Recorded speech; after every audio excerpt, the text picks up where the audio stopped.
नमस्कार,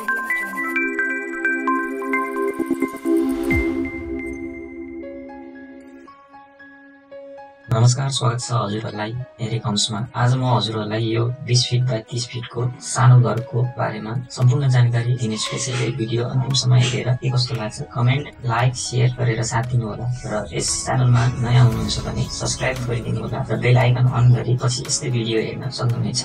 यो 3D घरको डिजाइन सिम्पल राखेको छु। यसमा घरको मोडा 20 फिट र लम्बाइ 30 फिटको छ।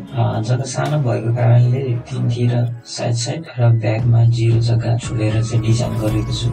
फ्रन्टतिर चाहिँ त्यस्तो डिजाइन छ। माथिल्लो तल जानको लागि भर्याङ क्लकवाइज डिरेक्सनमा राखिएको छ एज पर वास्तु।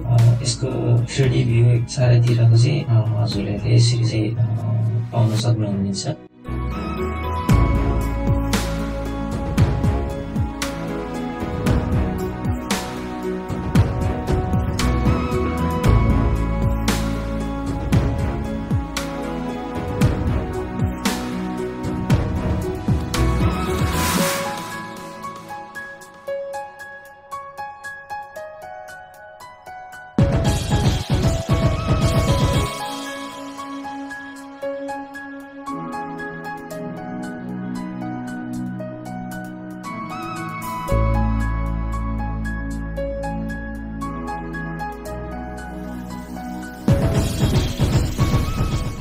यो घरको भित्री वा इन्टेरियर डिजाइनको कुरा गर्नुपर्दा यसमा 12 वटा पिल्लर 12 इन्च बाइ 12 इन्चको छ, जसमा 2 वटा बेडरुम, एउटा सानो लिभिङ रुम सँग डाइनिङ भएको किचन र कमन टोयलेट बाथरुम पाउन सक्नुहुन्छ। साथै ओटिएस पनि प्रदान गरिएको छ हावा खेल्न र उज्यालोको लागि। यो घरको सबै रुमहरू वेल भेन्टिलेटेड भएको पाउन सक्छौं। यो घरको सबै रुमहरूको साइजको कुरा गर्नुपर्दा चाहिँ मैले यस भिडियोको तल डिस्क्रिप्सनमा राखेको छु, चाहियो भने चाहिँ हजुरहरूले त्यहाँबाट हेर्न सक्नुहुन्छ। साथसाथै मैले यो घरको लागत के कति हुन्छ भनेर पनि एस्टिमेटेड भ्यालु चाहिँ मैले त्यहाँ तल डिस्क्रिप्सनमा राखिदिएको छु, त्यो पनि हजुरहरूले चाहिँ चाहिएमा हेर्न सक्नुहुन्छ।